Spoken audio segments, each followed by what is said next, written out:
Jadi Ustadz Abdul Somad disebut meradikalisasi remaja 17 tahun.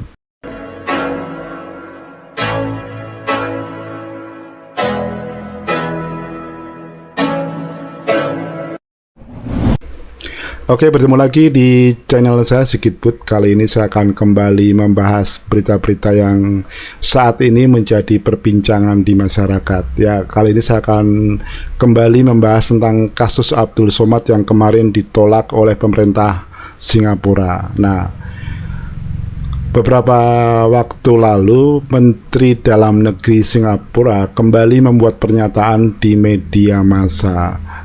Dia mengatakan bahwa ada satu kasus di Singapura, jadi seorang remaja berumur 17 tahun terpapar oleh radikalisme, ya, atau terjadi radikalisasi pada anak umur 17 tahun di Singapura.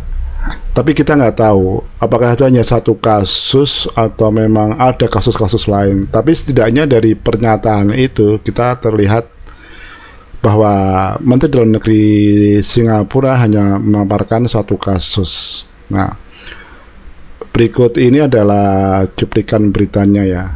Jadi Ustadz Abdul Somad disebut meradikalisasi remaja 17 tahun. Mendagri Singapura jelas memecah belah. Nah, menurut saya ini suatu judul yang pernyataan yang menarik dari Menteri Dalam Negeri Singapura ini ya. Jadi dalam pandangan saya, kalau Singapura baru satu kasus saja, mereka begitu ketat menjaga istilahnya kohesi sosial mereka agar tidak pecah ya. Mereka begitu ketat membatasi penceramah-penceramah agama agar tidak melakukan ceramah-ceramah yang bisa memprovokasi. Coba kalau kita bandingkan dengan Indonesia ya, kita baru ada berita dari BNPT yang mengatakan ada sejumlah perguruan tinggi atau sejumlah pesantren yang terpapar radikalisme aja udah pada ribut, pada nggak terima ya. Padahal banyak kasus yang muncul dari situ, tapi seolah kita publik berusaha menolak gitu Pak. Itu tidak terjadi, tapi faktanya terjadi gitu. Di mana Indonesia itu seperti ladang perang bagi kelompok-kelompok radikal yang bertahun-tahun lalu tuh banyak melakukan kekerasan fisik, dari mulai bom Bali 1, bom Bali 2, pemboman Marriott, kemudian pemboman ke kantor Dubes Filipina, juga sejumlah rentetan pemboman gereja pada tahun 2000-an ya. Ini semacam apa ya, sejarah kelam radikalisme di Indonesia ya, aksi radikalisme di Indonesia.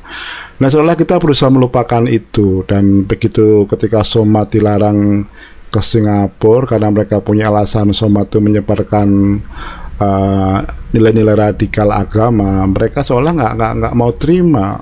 Nggak mungkin gitu Somad itu Ustadz yang punya terhormat ya, itu katanya si Menteri Pariwisata Sandiaga Uno yang selama ini kita kenal. Dia berusaha merangkul Somad ya, tentunya ada tanda kutip, ada tujuan-tujuan politik, karena kan kita ketahui Sandiaga ini kan akan mencalonkan diri pada tahun 2024 ya.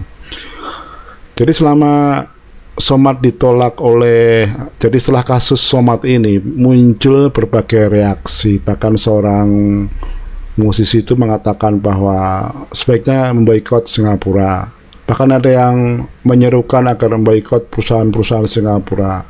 Kemudian ada juga yang memberikan ultimatum ya, agar pemerintah Singapura itu meminta maaf kepada Somad. Kalau tidak, mereka akan mengusir Dubes Singapura di Indonesia, dan mereka memberikan waktu 24 jam.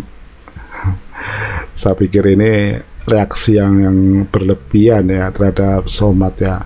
Bahkan ada yang mengaitkan bahwa penolakan Somad masuk ke Singapura itu dikaitkan dengan nasionalisme. Saya pikir nasionalisme yang sempit ya. Kan tujuan Somad ke sana itu bukan untuk tugas negara, dia hanya liburan. Bahkan menurut Republika, yang saya baca kemarin, semua itu bukan liburan. Kabarnya dia memang akan melakukan dakwah atau ceramah di sana. Ya, pastinya pemerintah Singapura juga punya suatu alasan-alasan khusus ya. Bahkan menurut keterangan dari Menteri Dalam Negeri Singapura ini, dia mengatakan bahwa Somad sudah masuk dalam pantauan radar otoritas keamanan Singapura sejak lama. Ya, pastinya mereka menemukan beberapa kasus yang mungkin relate dengan ceramah-ceramah dari Abdul Somad. Nah, ini mungkin yang tidak dipahamin oleh pendukung Somad yang ya asal mereka bela Somad aja ya. Saya yakin seperti itu gitu loh. Jadi karena memang dengan alasan-alasan agama, ya akhirnya mereka membabi buta mendukung Somad, mencacaci pemerintah Singapura. Ya, coba kita lanjutkan lagi dengan berita ya. Beritanya yang saya ambil dari Kompas ya. Ini Kompas. Jadi beritanya berkait dengan pernyataan dari Menteri Dalam Negeri Singapura ya. Ini ya. Mendagri Singapura klaim UAS telah meradikalisasi Singapura ya. Ini ada sebuah tuduhan ya sebenarnya, tapi saya yakin juga pemerintah Singapura punya alasan-alasan yang spesifik ya kenapa mereka melakukan memberikan pernyataan seperti itu. Apalagi ini kan levelnya yang berbicara adalah Menteri Dalam Negeri yang memang punya tugas menjaga keamanan dalam negeri ya. Jadi saya bacakan beritanya di sini di ininya ya, di headline Kompas. Ya, dia Singapura kembali angkat bicara mengenai pelarangan masuk Ustadz Abdul Somad. Menteri Dalam Negeri Singapura ya, ini Mendagri Singapura yang bernama siapa? Agak susah nih ya.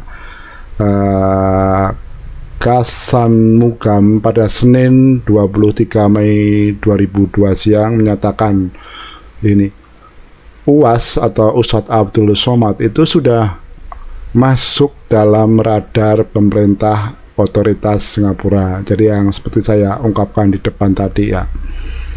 Jadi menurut pemerintah Singapura, penyebab Ustadz kelahiran Asahan Sumatera Utara ini ya, mereka mengklaim bahwa UAS telah mempengaruhi dan meradikalisasi sejumlah warga negeri Singa.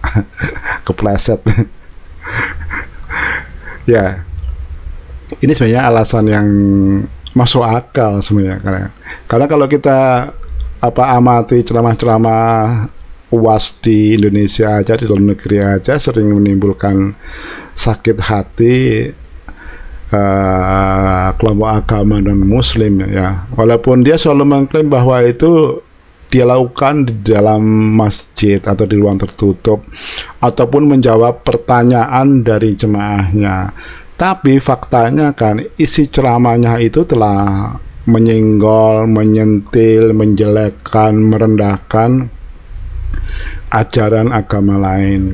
Coba kalau itu dilakukan oleh non-muslim ya, seperti MKC kemarin ya, begitu dia seperti itu, dia ngomong di YouTube langsung dicokok polisi. Sementara Somad masih bisa lenggang kangkung tanpa harus mendapatkan proses hukum yang semestinya. Ini kadang yang saya lihat seperti tidak ada keadilan juga kalau soal seperti ini ya di Indonesia ya, terutama bagi kalangan non-muslim yang menjadi minoritas di negeri ini sering merasa mendapatkan perlakuan tidak adil ya.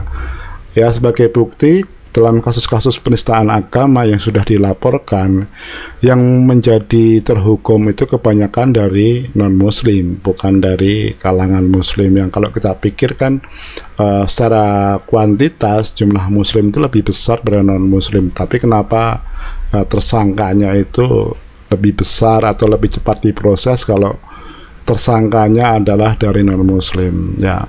Beberapa kasus seperti kasus Meliana yang sudah kasat mata tidak adil gitu ya, dimana Meliana yang protes dia yang dihukum, sementara yang membakar rumah, merusak bebas dari hukuman ya, seperti itu ya. Rasanya memang kelihatan sepertinya nggak adil, tapi itulah fakta yang harus kita hadapin, yang harus kita perjuangkan supaya Indonesia itu hari depannya lebih baik gitu ya. Tapi saya sedikit ingin mengulas sedikit tentang apa ya, ada yang mengatakan soal kasus UAS ini adalah kasus masalah nasionalisme ya. Jadi dia pengen melakukan simplifikasi seolah-olah Indonesia itu hanya diwakili Somad ya. Jadi karena Somad seolah mendapat penghinaan ataupun karena ditolak, nah itu melukai seluruh bangsa Indonesia. Ini menurut saya sedikit agak aneh ya. Kalau kita bandingkan dengan kasus yang terjadi tenaga kerja wanita Indonesia di luar negeri, yang kebanyakan di Timur Tengah ya. Mereka ada yang diperkosa, ada yang sampai dihukum pancung. Tapi kita adem-adem aja, bahkan mendemo kedutaan Arab Saudi pun enggak gitu.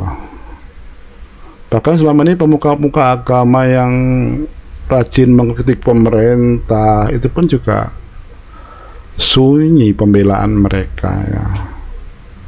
Ini harusnya menjadi keprihatinan kita semua bahwa kita sering mengabaikan hal yang harus kita perjuangkan, tapi kita membesar-besarkan yang harusnya nggak perlu kita besar-besarkan ya. Semoga apa yang saya bagikan bermanfaat.